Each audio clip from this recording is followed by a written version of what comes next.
मैं पिछले 18 साल से एक आम लड़का था, पर हॉस्पिटल में आंख खुली तो पता चला कि देश की सबसे बड़ी करोड़पति सीईओ मेरी बीवी है और मेरी एक 4 साल की बेटी भी है। पर ट्विस्ट ये नहीं था। ट्विस्ट ये था कि मैं पिछले 4 साल से उनकी जिंदगी नरक बना रहा था और किसी औरत के साथ भागते वक्त मेरा एक्सीडेंट हो गया था। मेरा दिमाग पूरी तरह घूम गया था। मेरी मेमोरी ठीक 6 साल पीछे जा चुकी थी, तब जब मैंने अपनी हाई स्कूल क्रश गू नियानियान को प्रपोज किया था। और अब वो गू ग्रुप की सीईओ थी। स्टेटस चेक, नेटवर्थ अरबों में, पावर ऐसी कि पूरा शहर कांपे। एक सफेद और शांत अस्पताल के कमरे में लिन चैन की आंखें धीरे धीरे खुली। उसके सर में भारी दर्द था और उसकी याददाश्त एक घने कोहरे की तरह धुंधली हो चुकी थी। कमरे में एक असिस्टेंट खड़ा था जिसने उसकी तरफ देखते हुए कुछ ऐसा कहा जिसने लिन चैन के होश उड़ा दिए। दामाद जी, आप होश में आ गए? क्या दामाद जी? उसने हैरानी से आसपास देखा। मैं तो अभी तक शादीशुदा नहीं हूं। लगता है तुमने मुझे कोई और समझ लिया है। असिस्टेंट ने गहरी सांस ली और दर्द भरी आवाज में जवाब दिया। गू दीदी आपसे बेहद प्यार करती हैं, पर आप उनके साथ हमेशा इतना रूखापन क्यों दिखाते हैं? यहां तक कि आप अपने बच्चे को भी पसंद नहीं करते। ये बातें लिन चैन के दिमाग के ऊपर से निकल रही थीं। असिस्टेंट, इस बार गू दीदी विदेश में मीटिंग कर रही थीं। जैसे ही उन्हें आपके कार एक्सीडेंट की खबर मिली, उन्होंने अपनी जरूरी मीटिंग छोड़कर उड़ान भरकर यहां आ गईं। उन्हें रेस्ट का भी वक्त नहीं मिला और अब आप रिश्ते से इनकार कर रहे हैं। सोचिए उन्हें कितना बुरा लग रहा होगा। एक डॉक्टर कमरे में दाखिल हुआ और उसने लिन चैन के टेस्ट रिपोर्ट्स को ध्यान से देखा। आपके टेस्ट के नतीजे आ गए हैं। आपकी याददाश्त 6 साल पीछे जा चुकी है। लिन चैन चुपचाप बिस्तर पर बैठा रहा। उसका दिमाग तेजी से घूम रहा था। 6 साल पहले? वो तो कल की ही बात है ना? उसने अपने आप से सवाल किया। कल ही तो मैंने अपने स्कूल की सबसे खूबसूरत लड़की को प्रपोज किया था और उसने हाँ कह दिया था। एक रात सोकर उठा और मेरी शादी भी हो गई। तभी कमरे का दरवाजा हल्के से खुला। एक छोटी सी मासूम सी बच्ची वहां खड़ी थी। उसकी बड़ी बड़ी आंखों में एक अजीब सा डर और उम्मीद थी। लिन चैन ने उसे देखा और उसकी तरफ थोड़ा झुका। छोटी बच्ची, क्या तुम यहां किसी को ढूंढने आई हो? बच्ची कुछ बोल नहीं पाई, पर उसके मासूम मन में हलचल मची हुई थी। उसे हैरत थी कि आज उसके पापा उसे पहचान नहीं रहे थे, लेकिन ये पहली बार था जब उसके पापा ने उससे इतने प्यार से और आराम से बात की थी। उसका मन कर रहा था कि वो दौड़कर उनके गले लग जाए। लिन चैन ने उस बच्ची को और ध्यान से देखा और अचानक उसके दिमाग में एक झटका सा लगा। ये बच्ची तो बिल्कुल नीनियान का छोटा रूप लग रही है, उसने खुद से कहा और उसका दिल जोर से धड़कने लगा। क्या मेरी पत्नी नीनियान ही है? बच्ची की शक्ल बिल्कुल नीनियान जैसी थी। वही आंखें, वही मासूमियत, बस थोड़ी सी बड़ी और मायूस लग रही थी। लिन चैन को यकीन हो चुका था कि ये नीनियान ही है जिसे उसने कल ही अपना बनाया था। बच्ची के दिमाग में फिर से ख्याल आया कि 6 साल पहले कुछ भी बुरा नहीं हुआ था और उस वक्त उसके पापा उसकी माँ से नफरत नहीं करते थे। तभी बाहर से कदमों की आहट आई। बच्ची थोड़ी डरी और दरवाजे की तरफ देखने लगी। उसके मन में डर बैठ गया था कि क्या उसके माता पिता फिर से झगड़ा करेंगे। लिन चैन ने उसकी घबराहट देख ली। नीनियान, तुम 6 साल बाद की नीनियान हो और हमारी सच में शादी हो चुकी है। उसने मुस्कुराते हुए उस छोटी सी बच्ची की तरफ देखा। तो ये छोटी सी परी सच में हमारी बच्ची है। बच्ची की आंखें खुशी से चमक उठीं। उसने सोचा कि उसके पापा ने उसे बेबी कहा है। वो सच में उनकी प्यारी बच्ची है। बेबी बहुत प्यारी है। उसने प्यार से अपना हाथ आगे बढ़ाया, पर एक सवाल उसके मन में खटकने लगा। पर यह बच्ची बोल क्यों नहीं पा रही है? मुझे बाद में नीजियान से इस बारे में पूछना होगा। कोने में खड़ा असिस्टेंट यांग ये सब देखकर पूरी तरह से दंग था। वो सोच रहा था कि क्या ये वही गुस्सैल और जालिम दामाद जी हैं जो हमेशा सब पर चिल्लाते थे। आज लग रहा था जैसे 6 साल पुराने समझदार और प्यारे लिन चैन वापस आ गए हैं। यांग पिछले 6 सालों से लिन चैन के पास काम कर रहा था। उसे याद था जब लिन चैन सिर्फ 18 साल का था और उस वक्त नीनियान और उसके बीच कितना गहरा प्यार था। जब उन्हें पता चला था कि नीनियान मां बनने वाली है तो लिन चैन खुशी से झूम उठा था। बच्ची के पैदा होने के बाद उन्होंने शादी कर ली थी, पर शादी के तुरंत बाद लिन चैन जैसे कोई और ही इंसान बन गया था। वो नीनियान से बेरुखी से पेश आता, छोटी बच्ची की तरफ देखता भी नहीं था, और तो और कॉलेज की किसी और लड़की लिन मोमो के पीछे पागल हो गया था। असिस्टेंट यांग मन ही मन बड़बड़ाया। आज दामाद जी बिल्कुल वैसे ही लग रहे हैं जैसे वो 6 साल पहले थे। क्या यही सच्चाई है और पिछले 5 साल का बुरा इंसान एक झूठ था? वो यही सोचता रहा कि अब जब लिन चैन की पुरानी याददाश्त वापस आ गई है तो आगे क्या होगा। कमरे के बाहर का माहौल शांत था, लेकिन असिस्टेंट यांग के मन में सवालों का तूफान उठ रहा था। उसने तुरंत बाहर जाकर फोन मिलाया और कंपनी की सीईओ गू न्यन्यान को सारी स्थिति की जानकारी दी। यांग, गुजोंग, लगता है दामाद जी सच में अपनी याददाश्त खो चुके हैं। उसने गहरी सांस ली और अपनी अभी तक की इन्वेस्टिगेशन के बारे में बताया। आपने मुझे दामाद जी के एक्सीडेंट की जांच करने को कहा था। पता चला है कि ये सब लिन मोमो के साथ उनके रिश्ते से जुड़ा हुआ है। वही लिन मोमो जिससे दामाद जी कॉलेज के दिनों में प्यार करने लगे थे। दूसरी तरफ अस्पताल के बिस्तर पर बैठा लिन चैन बेचैनी से इधर उधर देख रहा था। उसे यहाँ आए 2 दिन हो चुके थे और उसकी पत्नी एक बार भी उससे मिलने नहीं आई थी। न्यन्यान को 2 दिन हो गए हैं, एक बार भी मुझसे मिलने नहीं आई। आखिर मैं उसका पति हूं, इतना तो हक बनता है ना मेरा। वो गुस्से में बड़बड़ाया।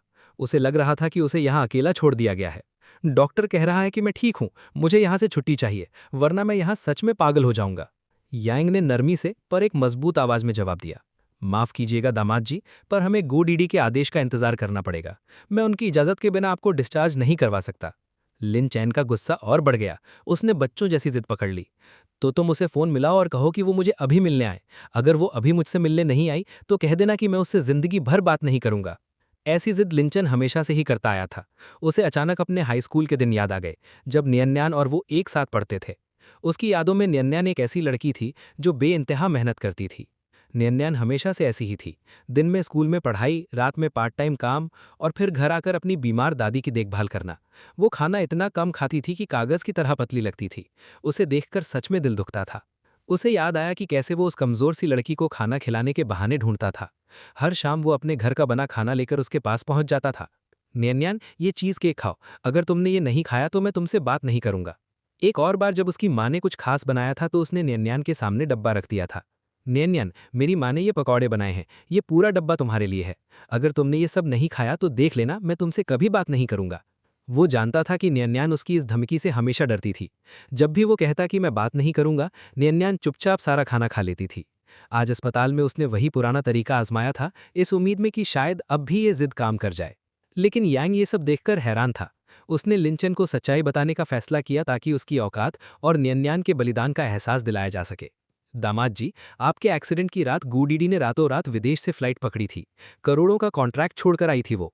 जब उन्हें तसल्ली हो गई कि आप ठीक हैं, तो वो वापस अपना काम पूरा करने गई थी। वो अभी एयरपोर्ट पर उतरी ही थी कि आपने उन्हें धमकी दे दी। क्या आपको नहीं लगता कि आप थोड़ी ज्यादा जिद कर रहे हैं? यांग को याद था कि जब न्यन्यान ने यांग को फोन पर लिंचेन की धमकी बताई थी तो न्यन्यान की आंखों में कैसी घबराहट थी। 40 मिनट का रास्ता उसने आधे घंटे में तय किया होगा। अगर रास्ते में कार एक्सीडेंट हो जाता तो? गूडीडी लिंचेन से इतना प्यार करती हैं कि अगर वो उनसे बात करना छोड़ दें तो उनकी जान ही निकल जाएगी। कुछ ही देर में अस्पताल के कमरे का दरवाजा झटके से खुला। न्यन्यान वहां खड़ी थी। उसकी सांसें तेज चल रही थी और चेहरे पर थकान साफ नजर आ रही थी। लिंचेन को देखते ही उसे अपनी गलती का एहसास हुआ। उसे लगा था न्यन्यान बहाने बना रही है, पर वो सच में विदेश में थी। मुझे माफ कर दो, मुझे लगा तुम सिर्फ बहाने बना रही हो मुझे अवॉइड करने के लिए। मुझे सच में नहीं पता था कि तुम बिजनेस ट्रिप पर थी। उसके लफ्जों में पछतावा था और आवाज में पहले जैसी मासूमियत। यांग वहां खड़ा दंग रह गया। पता नहीं कितने सालों बाद उसने दामाद जी के मुंह से इतने अदब और प्यार भरे शब्द सुने थे। ये सब मेरी गलती है, मुझे इतनी जल्दबाजी नहीं करनी चाहिए थी। शुक्र है कि तुम दोनों को रास्ते में कुछ नहीं हुआ, तुमने बहुत तकलीफ उठाई।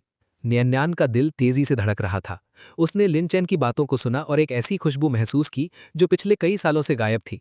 वो स्नोफ्लेक नाम की परफ्यूम जो सिर्फ 18 साल का लिंचेन लगाया करता था। माफ करना, मैंने ही ठीक से सब सोच समझकर इंतजाम नहीं किया था। उसकी आवाज में एक अजीब सा डर था। दरअसल न्यन्यान ने ही लिंचेन के अस्पताल वाले कमरे से मोबाइल फोन हटवा दिया था। वो डरती थी कि कहीं लिंचेन होश में आते ही दोबारा लिन मोमो से संपर्क न कर ले। मिस में तुम्हारी क्या गलती है? तुम पहले ही इतना काम करती हो, मुझे तुम्हें परेशान नहीं करना चाहिए था। बस बात यह है कि बिना फोन के मैं तुमसे बात नहीं कर पा रहा था और मुझे तुम्हारी बहुत याद आ रही थी। न्यन्यान हक्की बक्की रह गई। वो खामोशी से उसकी तरफ देखती रही। क्या अचेन सच में सिर्फ मुझसे बात करने के लिए फोन मांग रहा था? क्या वो लिन मोमो को भूल चुका है? लिनचेन न्यन्यान की तरफ थोड़ा और झुका और उसने प्यारी सी मुस्कुराहट बिखेर दी। न्यन्यान, मुझे यहाँ से निकलना है। क्या मैं डिस्चार्ज ले सकता हूँ? ये जगह बहुत बोरिंग है। क्या तुम अपने इतने हैंडसम पति को इस बोरिंग अस्पताल में अकेला छोड़ दोगी? उसे अपना हाई स्कूल का वक्त याद आया जब वो न्यन्यान के आगे हमेशा अपने लुक्स की शेखी बघारता था। गू न्यन्यान, मैं इतना हैंडसम हूँ, क्या तुम्हारा दिल मेरे लिए थोड़ा सा भी नहीं धड़कता? तुम खूबसूरत हो, मैं हैंडसम हूँ, हम दोनों रब ने बना दी जोड़ी है। उसी पुराने अंदाज में जैसे ही लिंचेन ने आज न्यन्यान के पास आने की कोशिश की, न्यन्यान का पूरा जिस्म एकदम से अकड़ गया। उसकी आंखों में एक पुराना डर वापस लौट आया, ठीक वैसे ही जैसे हाई स्कूल के शुरुआती दिनों में हुआ करता था, जब वो उसकी किसी भी आहट से दूर भागती थी। अचेन ने पिछले कितने सालों से मुझे इस तरह प्यार से छुआ तक नहीं है। मैं आज उसकी किसी भी बात को इनकार नहीं कर सकती। उसने अपने अंदर के तूफान को छिपाते हुए धीमी आवाज में कहा। ठीक है, यांग को डिस्चार्ज के पेपर्स तैयार करने दो। लिंचेन खुशी से उछल पड़ा। न्यान्यान, मुझे पता था तुम सबसे अच्छी हो। पर न्यान्यान अभी भी एक पत्थर की मूरत की तरह जमी हुई थी। लिनचेन की मुस्कुराहट थोड़ी धीमी पड़ गई। वो एहसास कर चुका था कि उसने पिछले कुछ सालों में इस बेचारी के साथ जरूर कुछ ऐसा बुरा किया है कि उसने अपने आसपास दोबारा वही पुरानी मजबूत दीवार खड़ी कर ली है जिसे उसने सालों पहले तोड़ा था। लिनचेन, आखिर तुमने पिछले सालों में ऐसा क्या किया है कि इस बेचारी को वापस वहीं से शुरू करना पड़ रहा है? निन्यान ने यांग की तरफ इशारा करते हुए कहा। जल्दी जाओ और इनके डिस्चार्ज की सारी फॉर्मेलिटीज पूरी करो। यांग तुरंत सिर हिलाकर वहां से अस्पताल के काउंटर की तरफ निकल गया, जबकि लिनचेन और निन्यान के बीच एक अजीब सी शांति छा गई।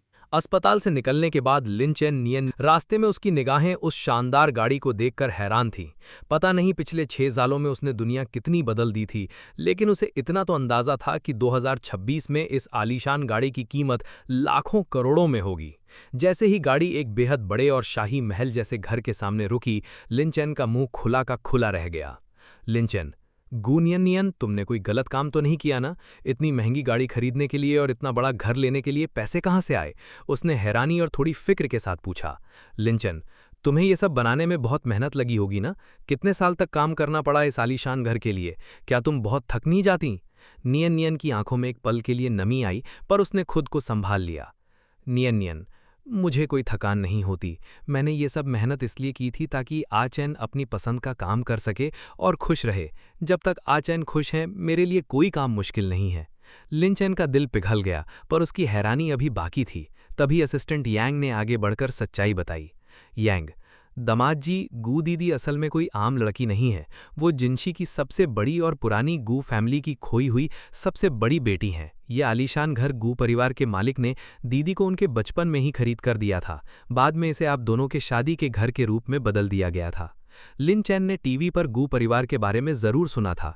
जिनशी की नंबर 1 फैमिली, जिसका नया सीईओ आते ही कंपनी का मुनाफा कई गुना बढ़ गया था। लिनचैन, गू नियन, तुम तो सच में बहुत महान हो। उसने पूरी शिद्दत से नियन की तारीफ की, पर नियन के चेहरे पर कोई खास खुशी नहीं थी। वो अभी भी अपने जज्बात दबा रही थी। नियन, मुझे अभी कंपनी जाना है, वहां कुछ काम है। लिनचेन थोड़ा उदास हो गया। लिनचेन, क्या तुम अभी घर नहीं आ रही? उसने छोटे बच्चे जैसी आवाज में पूछा। यांग ने नरमी से समझाया। दामाद जी, गू दीदी अभी तुरंत विदेश से आई हैं और उन्हें कंपनी के साथ आगे के प्लान्स डिस्कस करने हैं। लिनचेन ने समझदारी से सिर हिलाया। लिनचेन, ठीक है, तुम दोनों रास्ते में अपना ध्यान रखना, और हाँ नियन, मेरे लिए एक नया फ़ोन ज़रूर ले आना। नियन बिना कुछ कहे वहां से चली गई। गाड़ी में बैठने के बाद यांग ने नियन से एक सवाल पूछा जो उसके मन को खा रहा था। यांग, गू दीदी, आपने दामाद जी से उस कार एक्सीडेंट के बारे में क्यों नहीं पूछा? उनका एक्सीडेंट तो लिन मोमो के साथ भागने के चक्कर में ही हुआ था ना? नियन ने खिड़की के बाहर देखते हुए ठंडी आवाज में जवाब दिया। उसकी याददाश्त चली गई है, अब उससे पूछकर क्या फायदा होगा? दूसरी तरफ लिनचेन जैसे ही घर के अंदर दाखिल हुआ, वहां का बटलर हेशु उसे देखकर बुरी तरह चौंक गया। हेशु, दामाद जी, आप वापस आ गए? मुझे तो लगा था कि आप यहां से हमेशा के लिए चले गए हैं। लिनचेन, मैं कौन हूं और तुम मुझे पहचानते हो? हेशु ने हैरत से उसकी तरफ देखा। हेशु, दामाद जी, क्या आप मुझे भूल गए? लिनचेन, मेरा 2 दिन पहले एक एक्सीडेंट हुआ था जिसके वजह से मेरी याददाश्त चली गई है। मुझे सिर्फ 6 साल पहले तक की बातें याद हैं। हेशु ने एक गहरी सांस ली और धीरे धीरे सच्चाई बतानी शुरू की। हेशु, मैं पिछले 4 सालों से यहाँ बटलर हूँ। 3 दिन पहले आप अपना सारा सामान पैक करके यहाँ से जा रहे थे। मैंने आपको रोकने की बहुत कोशिश की, पर आप नहीं रुके। आपने कहा था कि ये घर एक जेल की तरह है और आप यहाँ घुटन महसूस करते हैं। आपने चीख कर कहा था कि आप लिन मोमो के पास जा रहे हैं। लिनचेन का दिमाग घूमने लगा। लिनचेन, लिन मोमो के पास भाग रहा था? ये लिन मोमो कौन है? हेशु ने कौड़वा सच आगे बढ़ाया। इन पिछले 4 सालों में आप बिल्कुल किसी और इंसान की तरह बन गए थे। जब भी आप दीदी को देखते थे, आप उन पर गुस्सा करते और उन्हें बुरा भला कहते थे। यहाँ तक कि आपने अपनी छोटी बच्ची को भी कभी प्यार नहीं दिया। ये बातें सुनकर लिनचेन का सर दर्द से फटने लगा। उसे समझ नहीं आ रहा था कि उसने अपनी नियन के साथ इतना बुरा बर्ताव कैसे किया। लिनचेन, मैं ठीक हूं, बस थोड़ा सर दर्द है। शुक्रिया हेशु, मुझे ये सब बताने के लिए। हेशु हक्का बक्का रह गया। पिछले 4 सालों में लिनचेन ने कभी किसी नौकर से सीधे मुंह बात नहीं की थी और आज वो उसे धन्यवाद कह रहा था। हेशु को लगने लगा कि कहीं दामाद जी पर किसी भूत प्रेत का साया तो नहीं था जो अब उतर गया है। लिनचेन ने तय कर लिया था कि चाहे जो हो जाए, वो दोबारा वैसा बुरा इंसान कभी नहीं बनेगा। वो सिर्फ अपनी नियन और अपनी बच्ची से प्यार करेगा। हेशु शाम के खाने का इंतजाम देखने रसोई घर की तरफ तरफ निकल गया। बटलर हाथ में पार्सल लेकर कमरे में आई। डरते डरते उसने पार्सल टेबल पर रखा। मलिक मुस्कुराते हुए नरम आवाज में, थैंक यू। बटलर की आंखें एकदम बड़ी हो गईं। वो कुछ पल के लिए वहीं जम गई। जी? मलिक ने मुझे थैंक यू बोला? उसके मन में तूफान मच गया। ये कैसे हो सकता है? मलिक तो कभी इतनी प्यार से बात ही नहीं करते। कहीं किसी भूत या प्रेत का साया तो नहीं? या फिर मलिक को कुछ हो गया? वो घबराकर 2 कदम पीछे हटी। थैंक यू मलिक, मैं चलती हूं। इतना कहकर वो तेजी से कमरे से बाहर भाग गई। बाहर आते ही उसने अपना सीना पकड़ लिया। हे भगवान, आज तो कुछ बहुत ही अजीब हो गया। मलिक इतनी प्यार से बात कर रहे थे, मुझे तो सच में डर लग रहा है। ये सोचते सोचते वो कॉरिडोर में तेज कदमों से दूर भाग गई। इसी बीच कुछ पार्सल आए जिन्हें देखकर लिन चैन मुस्कुराया। वो सारे नए कपड़े नियन नियन ने उसके लिए खरीदे थे। लिन चैन को अचानक अपने माता पिता और बहन की याद आई। उसने सोचा कि अस्पताल में उसे देखने उसके परिवार का कोई सदस्य क्यों नहीं आया। उसने हेशु का उसका फ़ोन मांगा और सबसे पहले अपनी बहन को कॉल किया, पर पता चला कि उसकी बहन ने उसे ब्लॉक किया हुआ है। उसके माता पिता भी फ़ोन नहीं उठा रहे थे। तभी उसे अपने सबसे खास दोस्त टोन शाओजे का नंबर याद आया। उसने शाओजे को कॉल मिलाई। कुछ देर रिंग बजने के बाद कॉल उठी। हेलो, कौन बोल रहा है? लिन चैन। शाओजे, मैं लिन चैन हूं। नाम सुनते ही दूसरी तरफ से एक गुस्से भरी आवाज आई। लिन चैन, तुम पागल हो गए हो क्या? तुम्हें आखिर चाहिए क्या है? तुम तो उस लिन मोमो के लिए मुझसे रिश्ता तोड़ चुके थे ना। अब क्या हुआ? क्या उसने तुम्हें छोड़ दिया है? लिन चैन ने शांति से सारी स्थिति समझाई। लिन चैन, शाओजे, मेरी बात ध्यान से सुनो। मेरा एक्सीडेंट हुआ था और मेरी 6 साल की याददाश्त चली गई है। मुझे बस 18 साल की उम्र तक का याद है। मुझे नहीं पता पिछले कुछ सालों में मैंने ऐसी कौन सी गलतियां की हैं। मेरी बहन ने मुझे ब्लॉक कर दिया है और मम्मी पापा कॉल नहीं उठा रहे हैं। मुझे इस वक्त तुम्हारी मदद की ज़रूरत है। शाओजे पहले तो हैरान हुआ, पर जब उसे यकीन हुआ कि लिन चैन झूठ नहीं बोल रहा है तो उसका गुस्सा थोड़ा शांत हुआ। ठीक है, मैं तुमसे मिलने को तैयार हूं। मेरे काम के बाद मिलते हैं। लिन चैन ने तुरंत इनकार किया।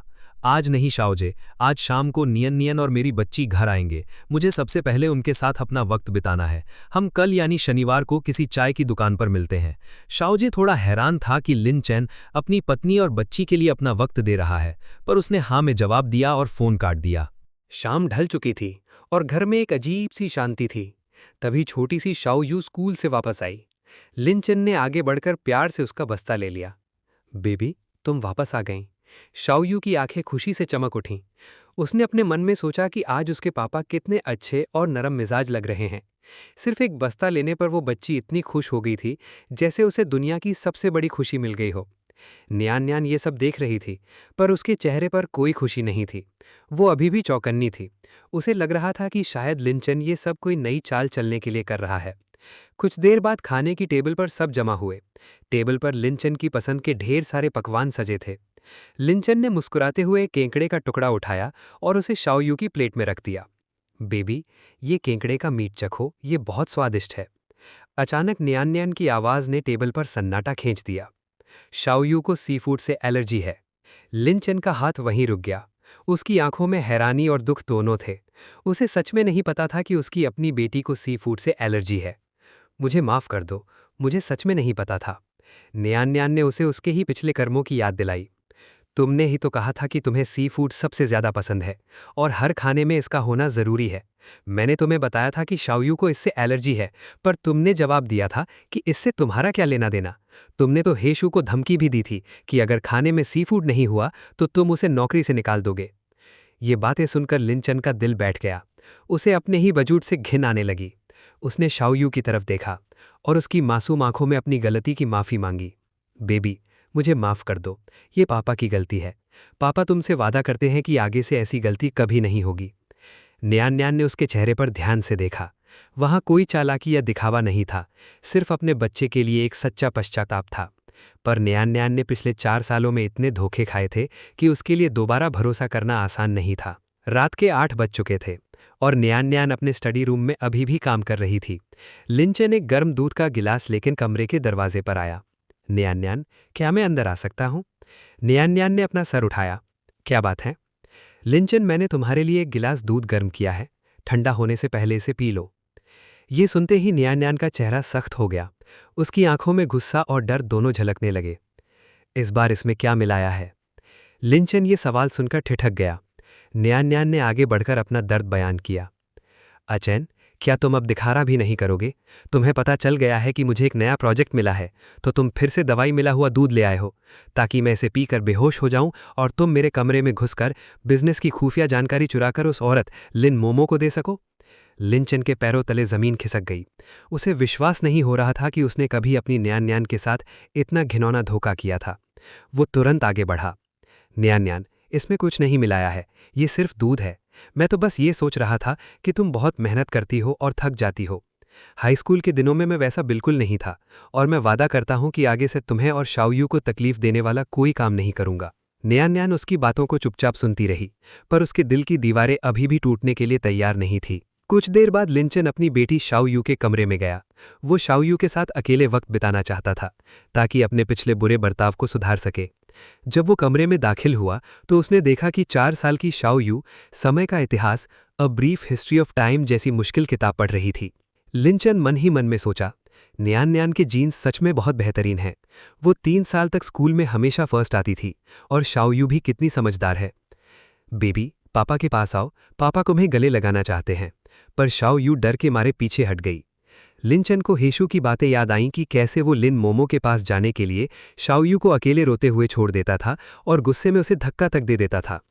लिनचेन की आंखों में आंसू आ गए। बेबी, पापा को पता है कि पापा ने गलती की है। पापा पहले तुम्हारे साथ अच्छे से पेश नहीं आए, पर अब वैसा कभी नहीं होगा। मुझे माफ कर दो। शाओयू अपने पापा की ऐसी हालत देखकर थोड़ा आगे बढ़ी और उनके पास आकर खड़ी हो गई। लिनचेन ने उसे प्यार से उठाकर गले लगा लिया। ये पहली बार था जब शाओयू ने अपने पापा के सीने की गर्माहट को महसूस किया था। बेबी, क्या तुम पापा से एक वादा करोगी? उन सारी बुरी बातों को भूल जाओ, बस इतना याद रखो कि तुम पापा की सबसे प्यारी बच्ची हो। शाओयू ने खुशी से अपना सर हिला दिया। उसके मासूम दिल ने अपने पापा की सच्ची पछतावर को महसूस कर लिया था। जब रात को न्यान न्यान शाओयू के कमरे में आई तो उसने अपनी बेटी को बहुत खुश देखा। शाओयू ने इशारे और कागज पर लिखकर बताया कि आज पापा बहुत अच्छे थे। उन्होंने उसे बेबी कहा और उसे अपना सबसे कीमती तोहफा बताया। न्यान न्यान ने अपनी बेटी की मुस्कुराहट देखी और अपने दिल में ठान लिया कि चाहे जो हो जाए, वो इस बार इस खुशी को टूटने नहीं देगी। रात का अंधेरा गहरा हो चुका था और पूरे घर में एक शांति छाई हुई थी। लिनचेन अपने कमरे में अकेला बैठा अपने पुराने फोन की चमकती स्क्रीन को घूर रहा था। उसने थोड़ी झिझक के साथ लिन मोमो के नाम से सेव की गई चैट खोली। स्क्रीन पर जो उसने देखा, उसने उसके अंदर एक अजीब सी घिन और गुस्से को जन्म दे दिया। उसने देखा कि पिछले कई महीनों से ज्यादातर बातें वही कर रहा था। वो दर्जनों लंबे लंबे मैसेज भेजता था और सामने से लिन मोमो बड़ी अकड़ और बेरुखी के साथ बस 1 या 2 शब्दों में जवाब देती थी। कभी कभी वो सिर्फ तभी ठीक से बात करती थी जब उसे न्यान न्यान की कंपनी के बारे में कोई खुफिया जानकारी निकलवानी होती थी। लिनचेन मन ही मन, मैं इस औरत के पीछे पागल था। न तो ये न्यान न्यान जितनी खूबसूरत है, न इसका फिगर उस जैसा है, और न ही इसका परिवार उसके बराबर का है। आखिर मैंने इसमें देखा क्या था? तभी फोन की स्क्रीन पर लिन मोमो का एक नया और लंबा मैसेज चमका। लिन मोमो, लिनचेन, तुम्हारा मतलब क्या है? 3 दिन पहले हमने एयरपोर्ट से एक साथ भागने का वादा किया था और तुम वहां आई ही नहीं। मैं पूरी रात वहां ठंडी हवा में तुम्हारा इंतजार कर रही थी। तुम मेरे मैसेजेस और कॉल का जवाब तक नहीं दे रहे। क्या तुम मेरे साथ खेल रहे हो? ठीक है, तुम्हारे अंदर इतनी हिम्मत आ गई है तो अब पछताना मत। मैं तुम्हें अभी ब्लॉक कर रही हूं। ये पढ़कर लिनचेन को गुस्से से ज्यादा इस बात पर हंसी और घिन आई कि उसने अपना वक्त कैसी औरत पर बर्बाद किया था। उसने बिना वक्त गवाए तुरंत अपना जवाब टाइप किया। दुनिया खत्म भी हो जाए तब भी मैं तुम्हारे साथ कभी नहीं रहूंगा और तुम्हें मुझे ब्लॉक करने की कोई जरूरत नहीं है। मैं ही तुम्हें हमेशा के लिए डिलीट कर रहा हूं। एक बटन दबाते ही उसने लिन मोमो को हमेशा के लिए अपनी कॉन्टैक्ट लिस्ट और अपनी जिंदगी से निकाल फेंका। अचानक उसे अपने अंदर एक अजीब सा सुकून और ठंडक महसूस हुई, जैसे कोई बहुत बड़ा बोझ सर से उतर गया हो। लेकिन रात अभी बाकी थी और न्यान न्यान अभी तक सोने नहीं आई थी। लिनचेन अपनी जगह से उठा और न्यान न्यान को ढूंढने लगा। उसने देखा कि न्यान न्यान मेन बेडरूम के बजाय गेस्ट रूम में, यानी मेहमानों के कमरे में सोने की तैयारी कर रही है। वो धीरे से उसके कमरे के दरवाजे पर गया और सीधे अंदर दाखिल हो गया। न्यान न्यान बेड पर बैठी थी और अचानक उसे वहां देखकर थोड़ी घबरा गई। न्यान न्यान, तुम यहाँ क्या कर रहे हो? हम बहुत वक्त से अलग अलग कमरों में ही सोते हैं। न्यान न्यान की आवाज में अभी भी एक ठहराव वाला डर और झिझक साफ सुनाई दे रही थी, पर लिनचेन उसकी इस घबराहट को मिटाना चाहता था। वो मुस्कुराया और उसके करीब बेड पर बैठ गया। लिनचेन, हम पति पत्नी हैं न्यान न्यान, हमारा एक साथ सोना तो बिल्कुल आम बात होनी चाहिए। वो उसके थोड़ा और करीब गया और न्यान न्यान के शरीर से आती वो महक उसे घेरने लगी। उसे लगा जैसे दुनिया की सबसे कीमती खुशी उसे मिल गई हो। लिनचेन, नियान न्यान, तुम्हारी खुशबू कितनी अच्छी है। पर उसकी इस करीबी से नियान न्यान का शरीर अभी भी थोड़ा अकड़ा हुआ था। पिछले सालों का डर इतनी आसानी से जाने वाला नहीं था। नियान न्यान, आहचैन, तुम ऐसा मत करो। लिन चैन ने नरमी से उसकी आंखों में देखा और बड़ी संजीदगी से अपनी बात आगे बढ़ाई। मुझे वो मेन बेडरूम बिल्कुल पसंद नहीं है, उसमें एक अजीब सी महक आती है। जब मैं ये सोचता हूँ कि उस कमरे में रहकर मैं पिछले 4 सालों से किसी और औरत के बारे में सोच रहा था, तो मुझे अपने आप पर घिन आती है। नियान न्यान उसकी बातें सुनकर हैरानी से उसे देखने लगी। आचन, तुम क्या कह रहे हो? लिंचन, मैं चाहता हूं कि हम उस बेडरूम को पूरी तरह से बदल दें। वहां का सारा सामान या तो बेच दो या फेंक दो, मुझे पुराना कुछ भी नहीं चाहिए। जब वो पूरी तरह से नया हो जाएगा तभी हम वहां वापस सोने जाएंगे, तब तक मैं तुम्हारे साथ यहीं रहूंगा। नियान न्यान की आंखों में एक छोटी सी पर सच्ची उम्मीद की किरण जागी और उसने हल्के से हामी भर दी। ठीक है, मैं कल सुबह हेशु को इसका इंतजाम करने को कह दूंगी। लिंचन की मासूम मुस्कुराहट लौट आई। बहुत रात हो गई है, तुम लेट जाओ, हमें सोना चाहिए, मैं नहाने जा रहा हूं। पता नहीं कितने सालों और कितनी रातों के बाद उस रात लिंचन और नियान न्यान एक ही बिस्तर पर एक साथ बिना किसी झगड़े के सोए थे। अगली सुबह कंपनी के ऑफिस में माहौल हमेशा की तरह टेंशन से भरा था।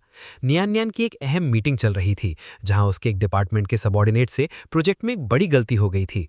एक सबॉर्डिनेट पसीने से तर था। वो सोच रहा था कि आज तो उसकी नौकरी हाथ से गई, क्योंकि पिछले 4 सालों से गूजोंग यानी नियान न्यान किसी भी छोटी सी गलती पर भी आग बबूला हो जाया करती थी। आज तो उसने वाकई एक बहुत बड़ी गलती की थी। पर आज मीटिंग रूम में कुछ और ही हो रहा था। नियान न्यान का चेहरा बिल्कुल शांत था। नियान न्यान, ठीक है, आगे का काम मैं संभाल लूंगी। क्या किसी को कोई और परेशानी है? सबॉर्डिनेट हकलाते हुए बोला। नहीं, कोई और परेशानी नहीं है, मैं समझ गया गूजोंग। जैसे ही मीटिंग खत्म हुई और एम्प्लॉइज बाहर निकले, सब आपस में खुसफुस करने लगे। उन्होंने मीटिंग के दौरान गौर किया था कि नियान न्यान जब अपने फोन की स्क्रीन देख रही थी तो उनके चेहरे पर एक प्यारी सी मुस्कुराहट आई थी। स्क्रीन पर लिन चैन का एक छोटा सा पर असरदार मैसेज था, लव यू वाइफी, पत्नी जी। उसे ये पढ़कर इतनी खुशी हुई थी कि उसका सारा गुस्सा और थकान मानो छू मंतर हो गई थी। उसका 18 साल का पुराना बेशुमार प्यार करने वाला पति सच में वापस आ गया था। उधर घर पर लिन चैन सुबह उठकर नाश्ते के टेबल पर बैठा था। उसने चारों तरफ नजरें दौड़ाईं, पर उसे वो छोटा सा चेहरा कहीं दिखाई नहीं दिया। हेशु, शाओयू कहाँ है? वो मुझे नाश्ते पर दिखाई नहीं दे रही। हेशु, जो कि वहीं खड़ा था, उसने एक गहरी और उदास सांस ली। उसका चेहरा थोड़ा मायूस हो गया। दमाद जी, शाओयू हर शनिवार को एक साइकोलॉजिस्ट यानी दिमागी डॉक्टर के पास जाती हैं। उनका वहां इलाज चल रहा है। लिन चैन को यह सुनकर एक जोरदार धक्का लगा। साइकोलॉजिस्ट? पर उस छोटी बच्ची को क्या जरूरत पड़ गई? हेशु ने अपनी भारी आवाज में अतीत का वो कड़वा सच बताना शुरू किया जिसने लिन चैन को हिलाकर रख दिया। दमाद जी, शाओयू हमेशा से ऐसी गूंगी नहीं थी। जब वो लगभग 1 साल की थी तब उसने बोलना शुरू किया था। आपको पता है, उसका पहला शब्द पापा था और उसके बाद उसने ममा बोलना सीखा था। लिन चैन की सांसें सीने में ही अटक गई थी। फिर अचानक उसने बोलना क्यों बंद कर दिया? हेशु ने सच्चाई बताते हुए सिर झुका लिया। वो 3 साल की उम्र में अचानक चुप हो गई। एक दिन हमने जब घर के सिक्योरिटी कैमरा की रिकॉर्डिंग चेक की तो देखा कि आपने कई बार उसे अंधेरे स्टोर रूम में अकेले बंद कर दिया था और वहां उसे रोता बिलखता छोड़कर आप बाहर चले गए थे। ये सुनते ही लिन चैन को ऐसा लगा जैसे किसी ने उसके सीने में खंजर उतार दिया हो। हेशु, गू दीदी यानी नियान न्यान उस दिन अपनी जिंदगी में पहली बार आपसे इतना गुस्सा हुई थी कि उनका रूप देखकर सब डर गए थे। पर आपने पलटकर उन्हें ही धमकी दे दी कि अगर उन्होंने आपसे तलाक लेने की कोशिश की तो आप शाओयू के साथ इससे भी ज्यादा बुरा बर्ताव करेंगे। दीदी बेचारी पूरी तरह से बिखर गईं। उन्हें आप दोनों को खोने का इतना डर था कि उन्होंने मजबूरी में समझौता कर लिया और हम सब नौकरों को चुपचाप शाओयू का ध्यान रखने का आदेश दे दिया। लिन चैन का दिमाग सुन्न पड़ गया। उसने पिछले 4 सालों में अपनी ही परिवार पर, अपनी ही खून पर इतने जुल्म ढाए थे कि अब उसे सोचकर भी उल्टी आ रही थी।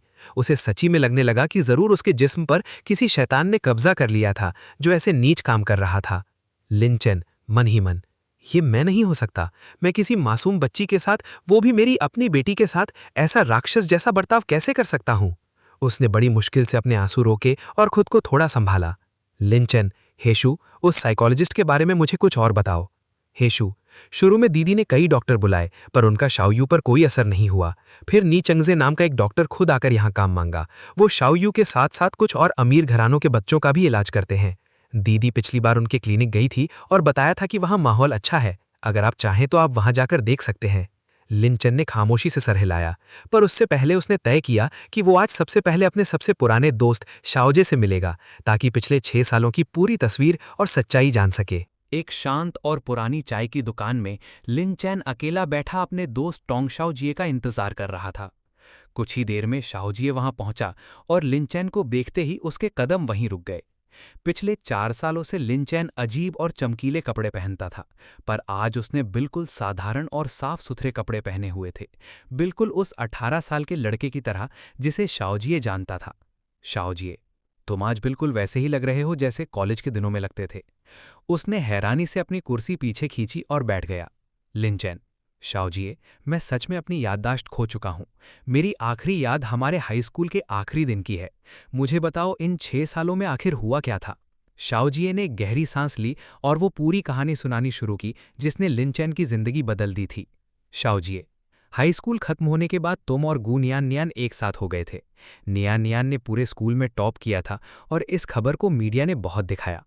तभी गू परिवार को पता चला कि नियान नियान उनकी खोई हुई सबसे बड़ी पोती है और उन्होंने उसे वापस अपने परिवार में शामिल कर लिया। लिनचैन ध्यान से सुन रहा था, उसका दिल तेजी से धड़क रहा था। शाओजिए, उस साल गर्मियों की छुट्टियों के आखिर में हमारी क्लास की एक पार्टी थी। तुमने उस दिन बहुत ज्यादा शराब पी ली थी और उस नशे की हालत में तुम और नियान नियान करीब आ गए थे। कॉलेज शुरू होने के 1 महीने बाद पता चला कि नियान नियान मां बनने वाली है। लिनचैन, फिर क्या हुआ? हमारी शादी कैसे हुई? शाओजिए, दोनों परिवारों ने तय किया कि बच्चे को इस दुनिया में आना चाहिए। तुम दोनों ने कॉलेज से 1 साल की छुट्टी ली, उस आलीशान घर में शिफ्ट हो गए, शियाओयू पैदा हुई और तुम दोनों ने शादी कर ली। शुरू में सब कुछ बिल्कुल एक सपने जैसा, बहुत प्यारा और अच्छा था। यहाँ शाओजिए की आवाज़ थोड़ी सख्त हो गई। शाओजिए, लेकिन फिर न जाने तुम्हें क्या हो गया था। तुम कॉलेज वापस गए और लिन मोमो और उसके दोस्त सू सिमिंग के चक्कर में पड़ गए। तुम पूरी तरह से बदल गए थे। तुमने नियान नियान और शियायू को नज़रअंदाज करना शुरू कर दिया। मैंने तुम्हें रोकने की कोशिश की, पर तुमने मुझे दुश्मन समझ लिया और मुझसे दोस्ती तोड़ दी। लिनचैन का चेहरा शर्म से लाल हो रहा था, पर सबसे बड़ा झटका अभी बाकी था। शाओजिए, और तुम्हें पता है सबसे घिनौना काम तुमने क्या किया था? एक बार तुमने लिन मोमो की मदद करने के लिए नियान नियान के दूध में नींद की गोलियां मिला दी थीं। जब वो बेहोश हो गई तो तुमने उसके स्टडी रूम से कंपनी के खुफिया डॉक्यूमेंट्स चुराकर लिन मोमो को दे दिए थे, जिससे नियान नियान की कंपनी को करोड़ों का नुकसान हुआ था। लिनचैन का पूरा जिस्म कांप उठा। अब उसे समझ में आया कि पिछली रात जब वो नियान नियान के लिए दूध लेकर गया था तो वो इतनी बुरी तरह से क्यों डर गई थी। लिनचैन, मैं सच में एक जानवर बन गया था। मेरे माता पिता ने मुझे इसके लिए रोका नहीं। शाओजिए, तुम्हारे अंकल और आंटी ने तुम्हें बहुत समझाया, पर तुमने लिन मोमो के लिए उनसे भी नाता तोड़ दिया। तुम पिछले 3 सालों से अपने ही माँ बाप से मिलने तक नहीं गए हो। लिनचैन और ज्यादा नहीं सुन सकता था। उसकी आंखों में आंसू तैरने लगे थे। उसने तुरंत शाओजिए से विदा ली और निश्चय किया कि वो सबसे पहले अपने माता पिता के घर जाएगा और उनसे माफी मांगेगा। कुछ देर बाद लिनचैन अपने माता पिता के घर के दरवाजे पर खड़ा था। उसने हल्के हाथ से दरवाज़ा खटखटाया। दरवाज़ा उसके पिता ने खोला और सामने अपने बेटे को देखकर वो हैरत से जम गए। लिनचैन, पापा, मैं आ गया। अंदर रसोई घर से उसकी माँ की आवाज़ आई, जो अभी भी पुरानी यादों में उसके पसंदीदा पकवान मुर्ग और मशरूम यानी शियाओजी दुन मोगू बना रही थी। माँ, कौन आया है? पिता, तुम्हारा बेटा वापस आ गया है। उनकी आवाज़ में एक साथ हैरानी और दर्द दोनों थे। माँ दौड़ती हुई बाहर आई और लिनचैन को देखकर उसकी आंखें भर आईं, पर उन्होंने अपना दर्द छिपाते हुए गुस्सा दिखाया। माँ, तुम यहाँ क्या करने आए हो? हमारे घर में तुम जैसे पत्थर दिल बेटे के लिए कोई जगह नहीं है। लिनचैन आगे बढ़ा और उसने अपनी माँ के हाथ पकड़ लिए। माँ, पापा, मुझे माफ़ कर दीजिए। मेरा एक्सीडेंट हो गया था और मेरी पिछली 6 साल की याददाश्त चली गई है। मुझे पता है मैंने आपको और नियान नियान को बहुत तकलीफ दी है, पर अब मैं वैसा कभी नहीं बनूंगा। तभी दरवाजे से उसकी बड़ी बहन म्याओ म्याओ अंदर आई। उसने अपने भाई को वहां खड़े देखा तो उसका गुस्सा फूट पड़ा। म्याओ म्याओ, अच्छा, कार एक्सीडेंट के बाद क्या तुम्हारा दिमाग फैक्ट्री सेटिंग्स पर वापस आ गया है? अगर तुम्हारी याददाश्त नहीं जाती तो क्या जिंदगी भर अपने इस परिवार का मुंह नहीं देखते? लिनचैन ने चुपचाप अपनी बहन की डांट सुन ली, क्योंकि वो जानता था कि वो इसका हकदार है। तभी उसके पिता ने एक ऐसी बात बताई जिसने लिनचैन के दिल में नियान नियान के लिए इज्जत और बढ़ा दी। पिता, तुम्हें लगता है हम जिनशी जैसे महंगे शहर में ये घर खरीद सकते थे? ये घर नियान नियान ने हमारे लिए खरीदा था ताकि हम तुम दोनों के पास रह सके। पिछले 3 सालों में जब तुमने हमारी शक्ल तक नहीं देखी, तब नियान नियान ही यहाँ आती थी और हमारा अपनी सगी बेटी से भी बढ़कर ध्यान रखती थी। लिनचैन का दिल पिघल गया। नियान नियान ने लिनचैन के परिवार को कभी अकेला नहीं छोड़ा था, बावजूद उसके कि लिनचैन ने उसके साथ कितना बुरा किया था। तभी घर की डोरबेल बजी। जैसे ही दरवाज़ा खुला, नियान नियान वहां खड़ी थी। उसे उम्मीद नहीं थी कि लिनचैन वहां होगा। उसके हाथ में ढेर सारे तोहफे थे जो वो लिनचैन के माता पिता के लिए लाई थी। माँ, नियान नियान बेटी, तुम आ गई। तुमने फिर से इतने सारे तोहफे क्यों लाए? पुराने वाले तो अभी तक खत्म भी नहीं हुए हैं।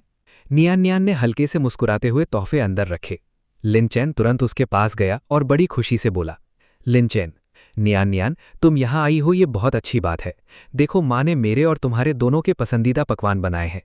खाने की टेबल पर लिनचैन लगातार नियान नियान की प्लेट में खाना परोस रहा था, बिल्कुल उस 18 साल के लड़के की तरह जो अपनी पसंदीदा लड़की का ध्यान रखता था। नियान नियान उसके इस बदलाव को देखकर अंदर ही अंदर हैरान थी, पर उसने कुछ नहीं कहा। खाना खत्म होने के बाद नियान नियान उठी।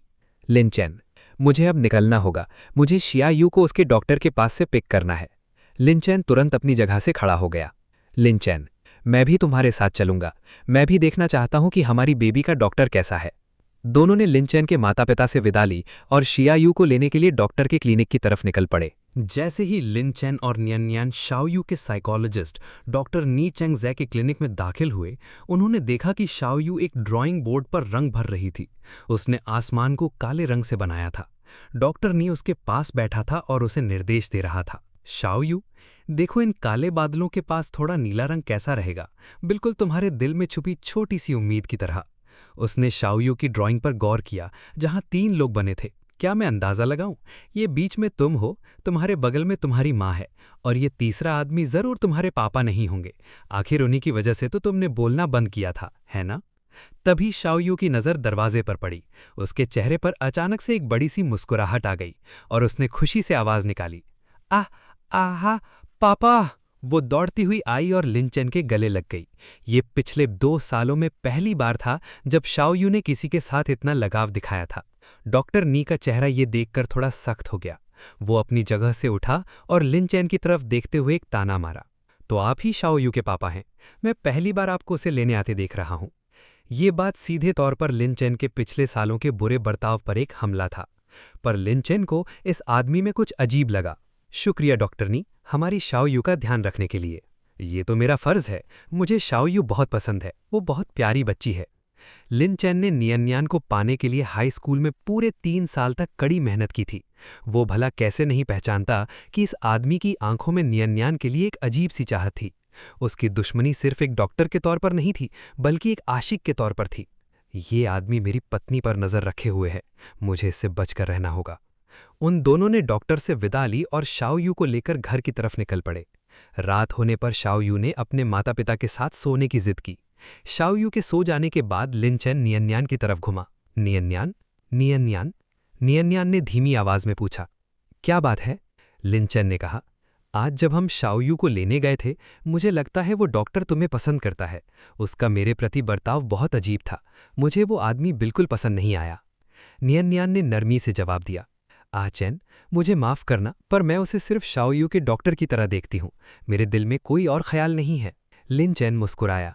वो जानता था कि नियननियान कितनी खूबसूरत और बेहतरीन है, इसलिए लोगों का उस पर फिदा होना आम बात है, पर उसे इस बात की तसल्ली थी कि नियननियान सिर्फ उसकी है। अगली सुबह लिनचैन की अस्पताल से मिली छुट्टी खत्म हो चुकी थी और उसे काम पर जाना था। नियननियान ने उसे बताया था कि वो एक डिज़ाइन कंपनी में काम करता है। जब लिनचैन वहां पहुंचा तो उसका मुंह खुला का खुला रह गया। ये वो कंपनी थी जहां काम करना उसके बचपन का सपना था। मैं तो बस एक आम सा ग्रेजुएट हूं, मुझे इस शानदार कंपनी में नौकरी कैसे मिल गई? घर के बटलर हेशू ने उसे सच्चाई बताई। दामाद जी, कॉलेज के वक्त जब आप नियननियान और शाओयू को छोड़कर लिन मोमो के पीछे पागल थे, तो आपने अपना डिज़ाइन का कोर्स छोड़कर लिन मोमो वाले कोर्स में जाने की जिद की थी। तब गू दीदी ने पहली बार आपसे लड़ाई की थी और धमकी दी थी कि अगर आपने कोर्स बदला तो वो आपके सारे पैसे बंद कर देंगी। उसके बाद ही दीदी ने अपनी पहचान इस्तेमाल करके आपको इस शानदार डिज़ाइन कंपनी में नौकरी दिलवाई थी। लिनचैन को एहसास हुआ कि उसके हर बुरे बर्ताव के बाद भी नियननियान ने उसके सपनों को नहीं मरने दिया था। उसका दिल शुक्रगुजार था। उसने फैसला किया कि वो दोपहर को नियननियान के लिए उसका पसंदीदा खाना तांग सू पाईगू यानी मीठे और खट्टे रिब्स बनाएगा और खुद उसकी कंपनी देकर आएगा। दोपहर के वक्त गू ग्रुप के आलीशान ऑफिस के बाहर एक बड़ा हंगामा चल रहा था। लिन मोमो वहां जबरदस्ती घुसने की कोशिश कर रही थी। असिस्टेंट यांग उसे रोक रहा था।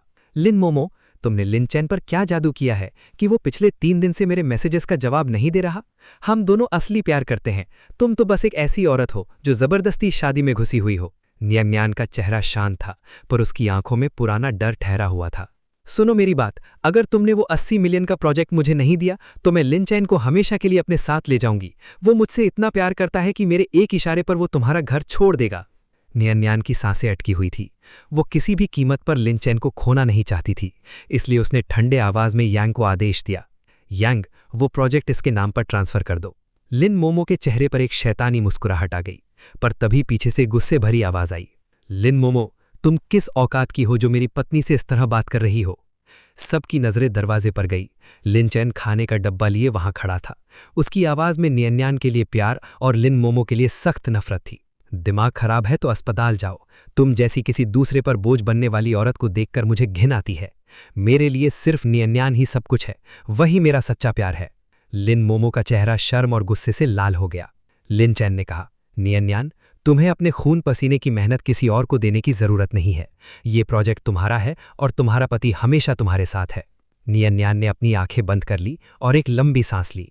आज उसे यकीन हो गया था कि उसका आचैन वापस आ गया है और अब उसे डरने की कोई जरूरत नहीं है। लिन मोमो के ऑफिस से जाने के बाद लिनचेन और निनियन अकेले थे। माहौल थोड़ा शांत हुआ तो लिनचेन ने बड़े प्यार से अपना लाया हुआ टिफिन खोला। लिनचेन, निनियन, मैंने तुम्हारे लिए अपने हाथों से तांग सू पाईगू बनाए हैं, जल्दी से चखो और बताओ कैसे बने हैं। निनियन ने मुस्कुराते हुए एक टुकड़ा खाया और उसे चबाने लगी। बहुत स्वादिष्ट हैं। लिनचेन खुशी से फूला नहीं समा रहा था। उसने सोचा कि अगर निनियन को इतने पसंद आए हैं तो वो भी चख कर देखे। जैसे ही उसने एक टुकड़ा अपने मुंह में रखा, उसका चेहरा बुरी तरह से बिगड़ गया। थू, ये तो बहुत नमकीन है। उसने ध्यान से देखा तो समझ आया कि रसोई घर की निर्देश पढ़ते वक्त उसने 4 चम्मच चीनी की जगह गलती से 4 चम्मच नमक डाल दिया था। लिनचेन, निनियन, तुम कितनी भोली हो, ये मत खाओ, इसमें इतना नमक है कि ये तुम्हारी सेहत के लिए खराब है। निनियन बस प्यार से उसकी तरफ देखती रही। उसकी आंखों में सिर्फ अपना 18 साल का पुराना मासूम आचैन नजर आ रहा था। तभी लिनचेन ने थोड़ा शर्माते हुए अपनी जेब टटोली। लिनचेन, वैसे निनियन, कल रात जब मैंने अपना बैंक अकाउंट देखा तो उसमें सिर्फ 250 रुपए थे। मैं तुमसे पैसे मांगने के लिए खाना बनाकर नहीं लाया हूं, पर मुझे अपने दोस्त शाओजे को मिलना है और बेबी के लिए कुछ खिलौने लेने हैं। निनियन ने बिना कुछ सोचे अपना पर्स खोला और एक चमकती हुई ब्लैक कार्ड निकालकर लिनचेन के हाथ में रख दी। मेरा पैसा तुम्हारा ही पैसा है। मैंने इतने पैसे इसलिए ही कमाए थे ताकि आचैन अपने सपने पूरे कर सके। लिनचेन ने जिंदगी में पहली बार ब्लैक कार्ड देखा था। उसका दिल निनियन के इस अंधे भरोसे और प्यार से भर गया। दोपहर के वक्त लिनचेन और उसका दोस्त शाओजे एक बड़े शॉपिंग मॉल में थे। लिनचेन निनियन की दी हुई ब्लैक कार्ड से अपने दोस्त और बेटी के लिए दिल खोलकर खरीदारी कर रहा था। शाओजे ने शाओ यू के लिए एक नया बिल्कुल वैसा ही बनी यानी खरगोश वाला खिलौना खरीदा जैसा शाओ यू हमेशा अपने पास रखती थी। तभी वहां अचानक डॉक्टर नी चैंगजे नजर आया। वो वहां डॉक्टर के क्लिनिक के बच्चों के लिए तोहफे लेने आया था। उसने शाओजे के हाथ में वो खरगोश देखा तो लिनचेन के पास आ चला आया। डॉक्टर नी, लिनचेन, क्या तुम्हें पता है कि शाओ यू के दिल में वो पुराना खरगोश और तुम दोनों ही एक चुभने वाले कांटे की तरह हो। वो इस खिलौने को इसलिए सीने से लगाकर रखती है क्योंकि उसे डर लगता है। अगर तुम चाहते हो कि शाओ यू ठीक हो जाए तो तुम्हें उनकी जिंदगी से दूर चले जाना चाहिए। कोई आम इंसान शायद इस बात से टूट जाता, पर लिनचेन का दिमाग चल पड़ा। लिनचेन मन ही मन, एक डॉक्टर होने के नाते इसका काम बच्चे को उसके पिता के करीब लाना होना चाहिए, ना कि उन्हें दूर करना। ये आदमी जरूर निनियन को चाहता है, इसलिए मुझे रास्ते से हटाना चाहता है। लिनचेन ने उसकी आंखों में देखते हुए सख्ती से जवाब दिया, मैं अपनी पत्नी और बेटी को छोड़कर कहीं नहीं जाऊंगा और तुम सिर्फ एक डॉक्टर हो, मेरी जिंदगी के फैसले लेने वाले कोई नहीं। कुछ दिनों बाद लिनचेन और निनियन दोनों एक साथ डॉक्टर नी के क्लिनिक पहुंचे। इस बार निनियन को पूरी सच्चाई पता थी। लिनचेन, डॉक्टर नी, मैं जानता हूं कि तुम मेरी पत्नी निनियन को पसंद करते हो। पहली नजर से ही तुम्हारी नीयत ठीक नहीं थी। तुमने इलाज के नाम पर मुझे और मेरी बेटी को दूर करने की कोशिश की। डॉक्टर नी का चेहरा उतर गया, पर वो अपनी सफाई देने लगा। डॉक्टर नी, लिनचेन, तुम क्या बकवास कर रहे हो? मैं सिर्फ शाओ यू का भला चाहता हूं। लिनचेन ने उसकी एक न सुनी। लिनचेन, आज से शाओ यू यहां नहीं आएगी। हम अपना डॉक्टर बदल रहे हैं और निनियन की तरफ देखने की दोबारा कोशिश भी मत करना। क्लिनिक से बाहर आकर निनियन ने लिनचेन को बहुत जोर से गले लगा लिया। निनियन, आचेन, मैंने इन 4 सालों में बस यही सुनने का इंतजार किया था कि तुम कभी हमें छोड़कर नहीं जाओगे। लिनचेन ने उसके माथे पर प्यार से बोसा दिया। लिनचेन, मैं वादा करता हूं मैं हमेशा तुम्हारा रहूंगा। डॉक्टर नी को उसकी औकात दिखाने के बाद लिंचेन ने उन 6 सालों के काले राज को पूरी तरह से खोजने का फैसला किया। उसे समझ आ गया था कि वो 4 साल पहले किसी भूत प्रेत के साये में नहीं था, बल्कि उसके पीछे जरूर कोई घिनौनी साजिश थी। जब उसने इन्वेस्टिगेशन की तो सच्चाई ऐसी निकली जिसने उसके रोंगटे खड़े कर दिए। कॉलेज की एक पार्टी में लिन मोमो और उसके दोस्त सू सिमिंग ने मिलकर लिंचेन की ड्रिंक में एक ऐसी दवाई मिला दी थी जो धीरे धीरे दिमाग पर असर करती थी। उस दवाई की वजह से उसका मूड स्विंग होता था, वो चिड़चिड़ा हो जाता था और सही गलत की पहचान भूल गया था। उसी हालत का फायदा उठाकर लिन मोमो ने उसे निनियान के खिलाफ भड़काया था। और तो और, जब कार एक्सीडेंट हुआ तो वो कोई इत्तेफाक नहीं था। लिन मोमो ने ही गाड़ी के ब्रेक्स फेल किए थे, ताकि अगर लिंचेन उसके साथ भागने से इनकार करे तो वो एक एक्सीडेंट में मारा जाए और इसका सारा इल्जाम निनियान पर आ जाए। जब सारे सबूत जमा हो गए तो लिंचेन पुलिस को लेकर सीधे लिन मोमो के पास पहुंचा। लिन मोमो, आचन, तुम आ गए। मुझे पता था तुम मुझसे सच्चा प्यार करते हो। लिंचेन ने धूप के चश्मे के पीछे से उसे घिन भरी नजरों से देखा और एक फाइल उसके मुंह पर फेंक दी। सच्चा प्यार? दवाई मिलाना, मेरी गाड़ी के ब्रेक्स फेल करना और मेरी पत्नी को धमकी देना, ये तुम्हारा सच्चा प्यार है? तुम और सू सिमिंग दोनों को तुम्हारी कर्मों की सजा जरूर मिलेगी। सबूत देखते ही लिन मोमो के पैरों तले जमीन खिसक गई। पुलिस ने आगे बढ़कर उसके और सू सिमिंग के हाथों में हथकड़ी पहना दी। वो रोती चिल्लाती रही, पर अब उसकी सुनने वाला कोई नहीं था। रात का वक्त था। लिंचेन थका हुआ पर एक भारी सुकून के साथ घर वापस लौटा। घर के अंदर घुसते ही उसने देखा कि निनियान और छोटी शाओ यू हॉल में उसका इंतजार कर रही थीं। शाओ यू दौड़ती हुई आई और उसने अपने पापा को जोर से गले लगा लिया। उसकी मासूम आवाज जो पिछले 2 सालों से दबा दी गई थी, आज पूरे घर में गूंज उठी। शाओ यू, पापा। लिंचेन के आंसू नहीं रुके। 4 साल बाद उसकी बेटी ने उसे पापा पुकारा था। उसने निनियान और शाओ यू दोनों को अपनी बाहों में भर लिया। जिंदगी के 6 साल भले ही उसकी याददाश्त से छिन गए थे और उन 4 सालों में उसने गलती से अपने ही अपनों को तकलीफ दी थी, पर अब सच्चाई सामने आ चुकी थी। लिंचेन मन ही मन, मेरी याददाश्त कभी वापस आए या ना आए, इससे कोई फर्क नहीं पड़ता, क्योंकि अब मैं जानता हूं कि मैं सिर्फ निनियान और शाय यू से प्यार करता हूं। जो वक्त मैंने खोया है, जो तकलीफ मैंने इन्हें दी है, आने वाली पूरी जिंदगी में हर एक पल इन्हें खुशियां देकर चुकाऊंगा। अब मैं अपनी पत्नी और बेटी को खुद से कभी अलग नहीं होने दूंगा। घर में सिर्फ हंसी, सुकून और सच्चा प्यार था। एक नई और खूबसूरत शुरुआत उनका इंतजार कर रही थी। लाइक ठोको दोस्तों और सब्सक्राइब करो। प्यारे कमेंट्स जरूर करना।